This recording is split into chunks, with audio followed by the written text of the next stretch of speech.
This is the biggest bartending competition in the country. It's aggressive. It's a very aggressive cocktail. And one of us is going to go on to win the whole thing. It's definitely the most unique drink of the night. Just like that, It's a dream come true. We have the list. We'll need absolute silence. Carley, Dunavant. Sean Johnson. I was definitely a little bit let down that I didn't make the top 10. I'm still proud that I was able to get that far. Well, I'm gonna work harder now. I'm literally competing against the best bartenders in this country. I'm excited to see what happens.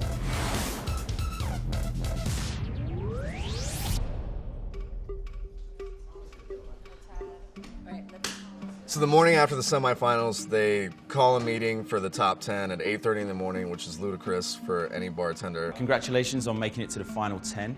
Today's challenges are going to test your bartending skills and your imagination. So you guys are going to have to create a new drink, and if that wasn't challenging enough, tonight you're going to have to make enough for 4 judges and 400 consumers.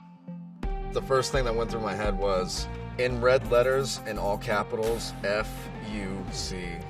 And not only do we have to make a brand new drink, but we have to batch it out for 400 people. I mean, that's a ton of syrup. That's a ton more ingredients. It was kind of a bombshell. The first part of today's final, guys, is the taste challenge. You guys are going to have to deconstruct a cocktail that we've made previously. The person who wins actually gets a 10-minute consultation with the 2012 Most Imaginative Bartender, Nathan Goetz. He knows the ins and outs of the entire competition. He had to do all of this before. 10 minutes with him really adds to what you can attribute to the competition. They had blindfolds out, paper, and set us down. Last year's national winner made us a cocktail that we couldn't see, and we had to guess as many ingredients in the drink as possible. Blindfolds on, please.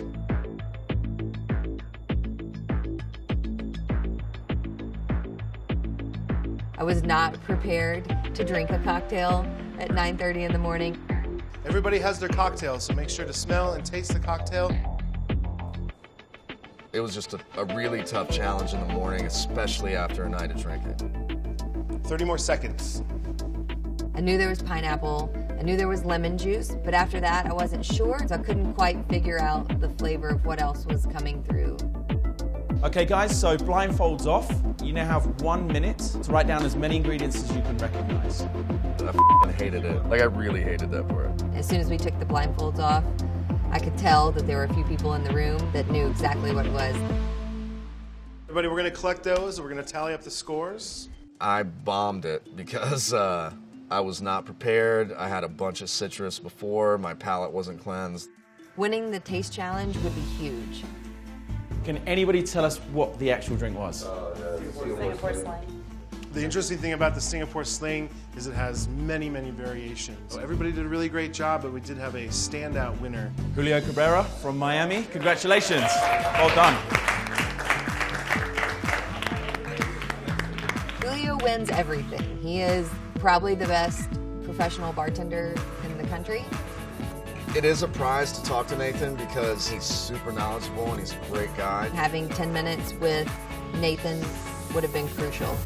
So you guys all now have a chance to work on your cocktail recipes for today. You're going to have 2 hours to run around. You're going to have a car each. You're going to have $300. You can go anywhere you want in Vegas, but just remember you have to get it all done in 2 hours. I recommend just raiding Whole Foods. Is it the best scenario? No, that's why it's a challenge. Yeah. So the idea is that you're creating the cocktail in your mind now, and you have to follow that for the rest of the day. I would never make a drink on paper that I couldn't practice before I served it to someone else. Okay, I have this amount of time. I have these ingredients available, and I have 2 hours to do this. What is possible?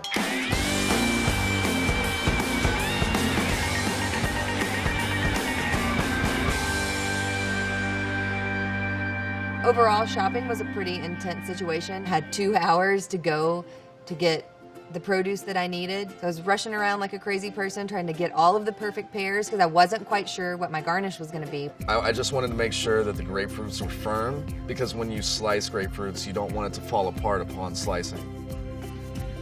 Simplicity got me to the finals. Hopefully, simplicity will carry me through to number 1. They didn't have the exact cider that I wanted. I needed 10 bottles of cider. There were only 8. okay, how do I make this work? Now I need to get in touch with someone that works here. Do you have any more of these anywhere? I took all the ones off the shelf. Okay. It's this crispin. Overall, shopping was a pretty intense situation. I had 2 hours. I made it back in exactly 2 hours.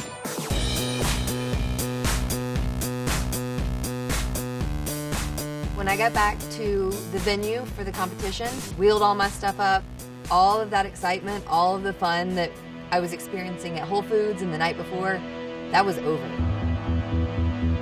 It was tense, it was serious, everybody had their work hats on, it was business time. This is the competition. If you're nervous tonight, you didn't do enough work. This is your last chance to get everything perfect to win this competition. These are going to be the hardest judges that could ever judge me. This right now is the competition. Whatever they're drinking has to be the best. Super nervous, super anxious. The preparation was not there. I have no idea how things are going to shake out. No idea.